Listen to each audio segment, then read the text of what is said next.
What? We got 3 motherfuckers here. Sorry, we got 3 friends here. 3 friends. 3 friends here. I don't know about y'all, but I mean, my fingers can get into places. I've got a small sausage. It's down here. Yep, it's right here. Why do you guys put this stuff right here? These little things underneath the airbox. Yeah, I don't know why the factory decides to put those things in that hard. Like usually, you know, with any vehicle, you just kind of, you know, wiggle it, pull it out, and it comes out. With Kawasaki here, it's complete opposite. Blow up. There we go. Man, I've not done this in a while. I'm recording. I haven't done this in a minute. Let's get the kitty in there. The kitty! What are you doing? Okay. Well, what's going on, boys and girls? It's been a long time since I've done anything like this. It's still winter. You know, we got some snow on the ground here. Can't really show too much, but yeah, it's been a minute since I've done this. But today we are taking the bike to Jake's house, and we are trying to diagnose what's going on with it. So when I turn the bike on, the entire dash right here literally flashes. Not sure what's wrong with it. I've tried, you know, doing some research. The buddy that I took it to that I usually take it to for like, you know, tunes or any type of service, he kind of gave me a little bit of his thoughts on what it could be. Today, we're gonna try to, you know, figure that out and hopefully diagnose this bike so then when the summer riding season comes back, can make some more content for you guys. So if you guys enjoy this video, then let me know down in the comments. Leave a like on the video, and other than that, let's get into it. All right, we got the bike over at Jake's house in this beautifully lit garage. Very nice, and we got the heater because it is absolutely freezing. I'm not sure how far we're gonna get today, but you guys are obviously just gonna see it all in one vlog. But pretty much what we have to do is we have to take apart this back rear cowl, and then take the seat off, take the tank off, take these sides off, and then there's an airbox underneath the tank. And once we take the tank or the airbox off, we're changing the spark plugs. But also, you know, we need to figure out what's going on with the bike. So the ECU, I believe, is behind here. So once you take this off, we'll be able to, you know, check that out. A lot of people have said check the fuses because, you know, a fuse could have blown, causing the bike to kind of freak out. Because with these newer bikes, well, this one doesn't have that much technology, but it's still, you know, 2020. But with these newer bikes, if one thing goes wrong, the entire bike freaks out and it doesn't like it. Hopefully we figure this out, because if not, I don't know what I'm gonna do with this bike. Probably sell it and then get something else. Huh? You're gonna sell it to me. Oh, you want it? No? You don't want the Kawasaki, dude? I don't want the Kawasaki. I'm a Yamaha guy. Oh my god. Yeah, this guy's into nakeds. I've never ridden on one, but they do seem torquey. I didn't let you ride on mine? No.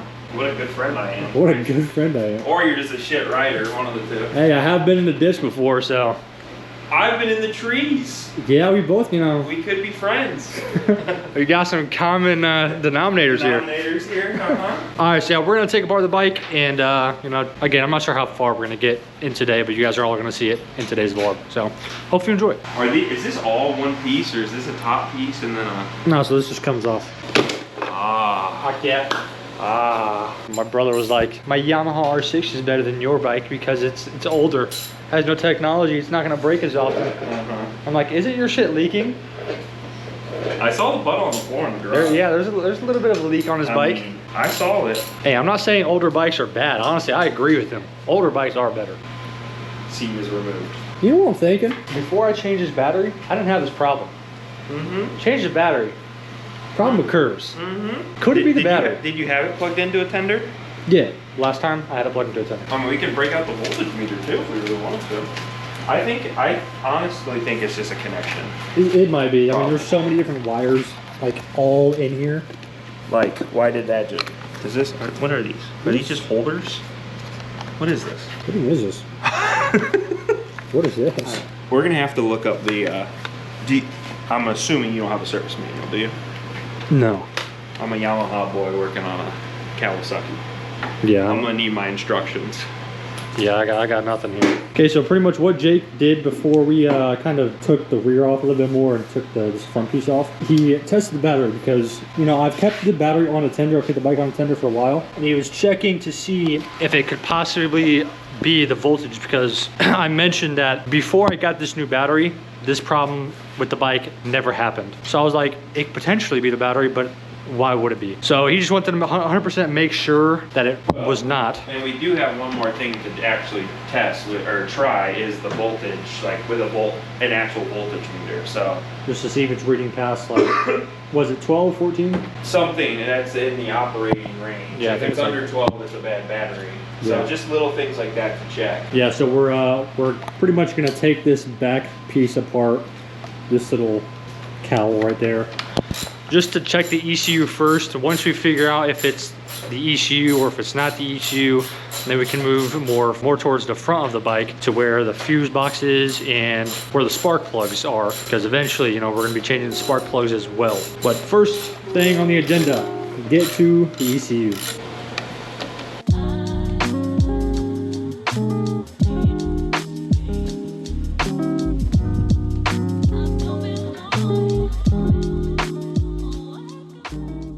Well, we've taken the ECU apart and everything seems pretty much fine. All the wires are, I mean, they look fine. Nothing bent on the inside of the ECU. Like no little pins are bent at all. So currently the ECU, I'm probably just gonna check it off as it's good. So next things to check could be this little fuse box right here, which we don't know what this is. Jake is pulling up the user manual for this bike to see if we can figure out what all these things do, and then see if they're blown potentially. I believe there's another fuse box somewhere up front here. I'm not sure where, but we'll figure that out once you get the airbox and stuff off and work on the spark plugs, you know, later on. But currently ECU is checked off. We're good. We're getting down to the fun parts. Just currently took the tank off, got it propped up over there. Now a little leaky, a little gas coming out. It's all good. Next steps that we're going to take are, because we already established that the ECU is good for now. You know, no issues there. So now it's getting this airbox off. I've taken this airbox off before. It took me hours. I didn't know how to do it, and you know, I might struggle again, but hopefully we don't, because if we don't, then pretty much the spark plugs are underneath here and it should be smooth sailing from there. But yeah, getting the airbox off is not a fun job at all. One eternity later. All right, so what we're doing here is, so bro he hates being on camera, but that's going in. Okay, I'm not sure how much of y'all are going to see, but ooh man, it's gonna be hard. Okay, wait, I got this. This piece right here, okay, I don't know if you guys can see it, but there's another one right here.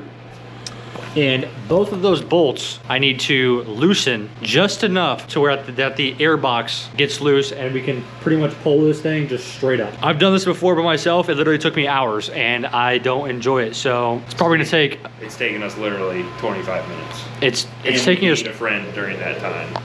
It's taking us 25 minutes to get here, but it's not gonna take 25 minutes to take both those bolts out. What? We got 3 motherfuckers here. Sorry, we got 3 friends here. 3 friends here. Look, I got the skinniest fingers, okay? I got my little sausages. I don't know about y'all. 2 contradicting attributes. I don't know about y'all, but I mean, my fingers can get into places. I've got a small sausage. What are you trying to say? He said these things can get into places. Oh, I mean, you missed my comment about having a small sausage. So. Yeah. We've all been there, huh? Just me? Nah, I got a small sausage as well. 2 hours later. 5 hours later, we finally have gotten the airbox off. It's been an hour. We are literally, it is 3 in the morning currently. Airbox is off. Okay, look, Kawasaki, whoever developed this gen of motorcycle, okay, it's a 2020, Gen 5. Why the hell, where is it? Is it on the thing? I think it's on the thing. Why do you guys, wait, it's down here. Yep, it's right here. Why do you guys put this stuff right here? These little things underneath the airbox. There's no point. It's literally a pain in the ass to get to. You have to have some type of ball Allen key. And if you don't, you just have to use a normal Allen key. And you have to just wiggle, pull it out, put it back in, wiggle, and you get like no clearance. So yeah, I'm gonna have to speak with the head developers at Kawasaki. You guys suck. Anyways, I'm buying an S1K after this video. Just kidding, I'm broke. But we finally got the airbox off. So now the spark plugs are down in this general area. So once we get to those, we're probably gonna, actually we can't even change them because I forgot the spark plugs at home. Sorry, yep, it's my fault, I know. But eventually the spark plugs will get done. I'll try to figure out where the fuse box is up front to see if there's any type of blown fuses to hopefully resolve the dash flashing error. And if can't find anything over there, then I might just put the bike in another ditch. I don't know. Hopefully by the end of this video, the bike is fixed and we're prepped and ready for summer to come, because I'm also done with this 16-degree weather. Absolutely done with it. Hey, what the fuck was that? This was just unplugged in there. I don't know if it has something to do with the emissions delete. And it was underneath, so you wouldn't been able to access it at all. There's nothing underneath here. It was underneath your air intake. We're just gonna leave it now because we got no plugs. All right, we're just now leaving Jake's. We actually got a decent amount of progress done today. We're probably gonna finish tomorrow. In this vlog, it's literally probably just gonna teleport to the next day, continuing where we're at. Again, so today we pretty much figured out the ECU is not the problem, at least for now. The ECU is not the problem. We got the airbox off, which is great news because it literally takes so long to take that off. So we finally got that off. And I believe I need to check the fuse box up front to see if any fuses are blown. And if no fuses are blown, then I'm not really sure what the problem is. But then the spark plug should hopefully be pretty easy. I literally have not changed the spark plug since I bought the bike, and I bought the bike at 1,500 miles and it's at almost 17,000. So kind of curious to see what the spark plugs look like. 4 to 6 more days later.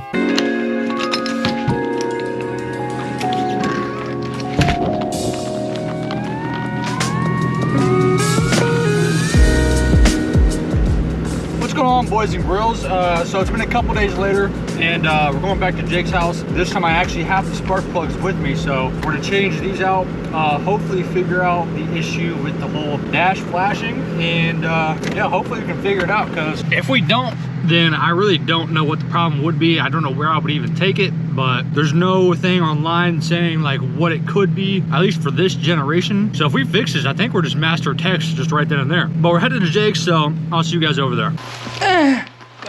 What's going on, Daddy? All right, so now we're back in the garage.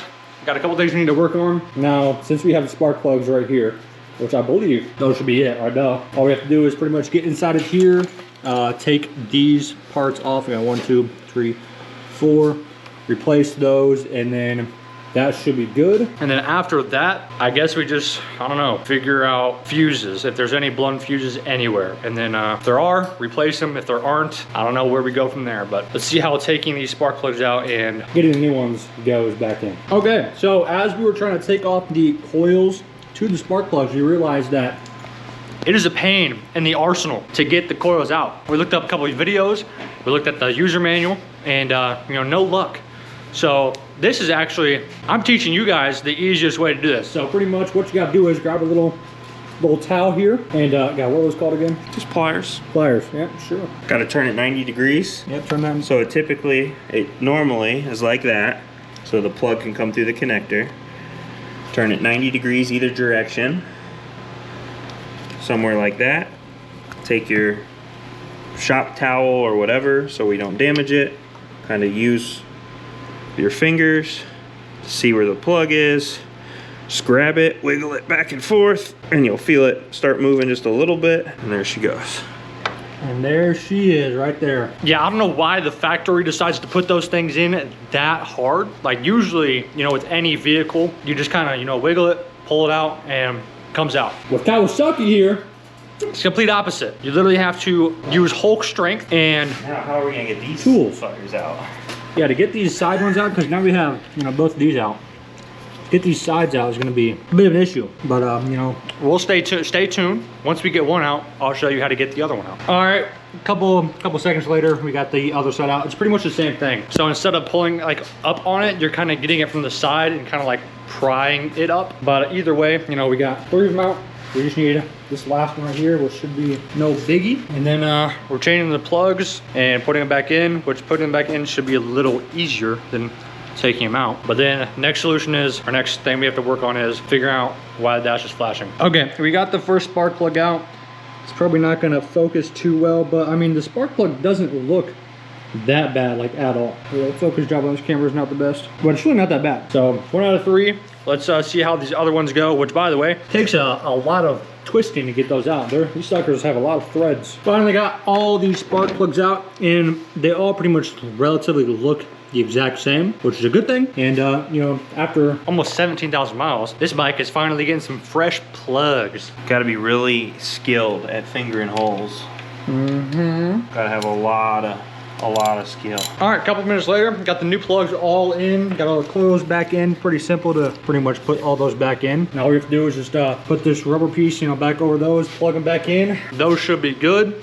And then we're on to the next part is looking at the fuses. Again, if there are any fuses that are burnt or whatever, blown out, gotta replace those. If there's not any, then again, don't know what to check. Hopefully we'll put the bike back together and then the dash is magically fixed, hopefully, because of the spark plugs. We'll see. So we got Airbox back on. We've got all our connections made. And of course we got gas tank back on. Gas tank plugged in. All the hoses at the bottom plugged in. We've got Airbox connected up here. We got steering stabilizer reconnected. Everything top down is reconnected. Batteries back on, and then this will all just stay this way for right now. And now it's time to open up the door, turn it on, and see what happens. So for the best. Moment of truth, let's see what the dash looks like. It's probably not gonna look any different, but yep, still everything flashing. What we're gonna do here is we're gonna turn on the bike for about 10-ish minutes, see if it resets. But again, you know, all we did so far is change plugs and check a couple wires, and then checked some fuse boxes to see if any of the fuses were blown. Couldn't see anything so far, but after 10 minutes, if it doesn't reset, some people say you have to ride it as well, like down the street, but I'm not gonna do that, it's way too cold. But if it doesn't reset, we're gonna check a couple of the other fuses, see if those are blown. If they're not, then again, I don't know what to do. All right, so we're gonna blow up. Here we go.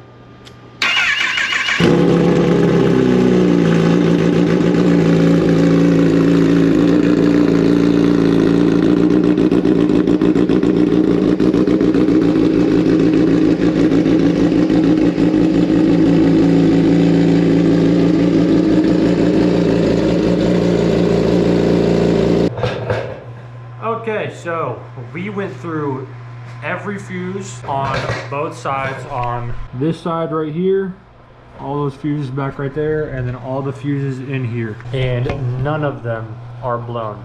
So good news though, at least we have spark plugs in.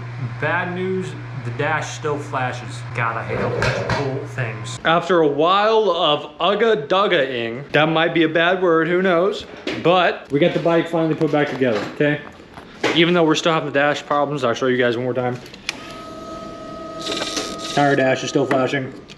At least we have the spark plugs in the bike. Now we just need someone to come and fix it completely by, you know, either getting to the ECU and deleting the codes or whatever code it's throwing. I don't know. Hopefully eventually in the future we will get this fully figured out, but I think for now we're gonna kind of wait until the days are a little bit hotter. I think, oh my God, I think in the next couple days, Monday, Tuesday, and Wednesday are gonna be decent. So I might try to take the bike out for like just a little bit. There's a couple of forums saying that you need to take the bike, you need to let it idle for 10 minutes and then ride it for like 5 down the road, you know, just ride it normally. Take it back, do the exact same process 3 times. So I might try that a couple times. Who knows? That's probably where I'm gonna kind of give up on it and then wait for someone to get into the ECU of the bike and figure out what's going on from there. But for now, you know, hopefully you guys enjoyed the video. That's gonna wrap it up. I'll probably leave down in the comments if it's still broken or not. Most likely it will still be. But if you enjoyed the video, then make sure to leave a like on the video, subscribe, if you guys are new. Thank you, Jake. Everyone say thank you, Jake, for helping me out. And yeah, I'll see you guys in the next one. Peace. But I like to see you try. Throw your hands up.